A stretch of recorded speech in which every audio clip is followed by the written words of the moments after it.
सभ्यताओं का उदय और पतन। कल्पना कीजिए, एक समय था जब रोमन साम्राज्य की तलवारों की गूंज से पूरी दुनिया कांपती थी। मिस्र की सभ्यता ने हजारों साल तक अपनी भव्यता से विज्ञान और धर्म को चकित किया। माया सभ्यता ने घने जंगलों के बीच ऐसे शहर और कैलेंडर बनाए जो आज के कंप्यूटरों को टक्कर देते हैं। लेकिन आज इनमें से अधिकांश गौरवशाली सभ्यताएं सिर्फ मलबे और खंडहरों में दबी हैं। सवाल यह है, इतनी शक्तिशाली सभ्यताएं आखिर गिरती क्यों हैं? क्या इतिहास में कोई ऐसा पैटर्न है जो हर बार दोहराया जाता है?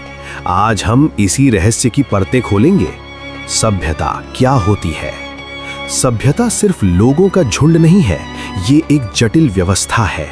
एक सफल सभ्यता के पास होते हैं विकसित शहर और बुनियादी ढांचा, सरकार और कानून जो अनुशासन बनाए रखें, व्यापार और अर्थव्यवस्था जो समृद्धि लाए, संस्कृति, धर्म, विज्ञान और तकनीक। इतिहास के पन्नों में मिस्र, सिंधु घाटी, रोम और चीन जैसी महान सभ्यताओं ने न केवल राज किया बल्कि मानव सोच को हमेशा के लिए बदल दिया। उदय का रहस्य। कोई भी सभ्यता अचानक पैदा नहीं होती, इसके पीछे 3 मुख्य चाबियां होती हैं। भूगोल। नदियां जीवन की जननी थीं। नील, सिंधु और मेसोपोटामिया की नदियां पानी, उपजाऊ मिट्टी और व्यापार के रास्ते देती थीं। मजबूत नेतृत्व। जब राजा या सरकार संगठित होती है तभी समाज का पहिया तेजी से घूमता है। संपत्ति। व्यापार से पैसा आता है और पैसे से विकास के बड़े प्रोजेक्ट्स शुरू होते हैं। स्वर्ण युग। शिखर की चमक। हर सभ्यता का एक गोल्डन एज आता है। ये वो समय है जब इंसान अपनी क्षमताओं के चरम पर होता है। भारत का गुप्त काल, जहां गणित और खगोल विज्ञान चमका। इस्लामी सभ्यता का स्वर्ण युग, जहां ज्ञान की लाइब्रेरियां बनी। रोम की चरम शक्ति। लेकिन याद रखिए, सूरज जब अपने सबसे ऊंचे बिंदु पर होता है तभी से उसके ढलने की शुरुआत होती है। पतन की शुरुआत। क्यों ढहती हैं दीवारें? इतिहासकार बताते हैं कि पतन कभी एक रात में नहीं होता। इसके पीछे छिपे होते हैं ये 4 दीमक। भ्रष्टाचार और कमजोर नेतृत्व।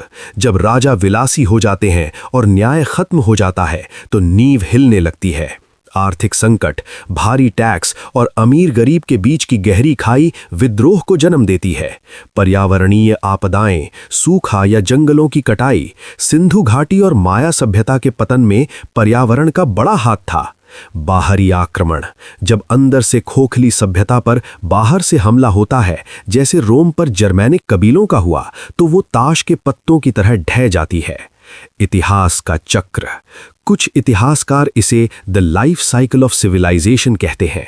ये एक चक्र है जो बार बार घूमता है। एक सभ्यता मरती है ताकि उसकी राख से किसी नई सभ्यता का जन्म हो सके। इतिहास सिर्फ खुद को दोहराता नहीं है बल्कि वो हमें आईना दिखाता है। निष्कर्ष। आज के लिए सबक। आज हम खुद को सबसे उन्नत सभ्यता मानते हैं, लेकिन इतिहास की चेतावनी साफ है। अगर समाज में भ्रष्टाचार, आर्थिक असमानता और सामाजिक विभाजन बढ़ता है तो सबसे आधुनिक तकनीक भी हमें बचा नहीं पाएगी। किसी सभ्यता का भविष्य केवल उसकी सेना की ताकत पर नहीं बल्कि उसके न्याय, शिक्षा और एकता पर निर्भर करता है। अंतिम पंक्तियां।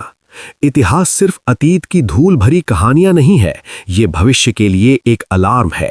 सवाल ये है, क्या हम इतिहास से सीखेंगे या वही गलतियां दोहराएंगे जो हमसे पहले महान राजाओं ने की?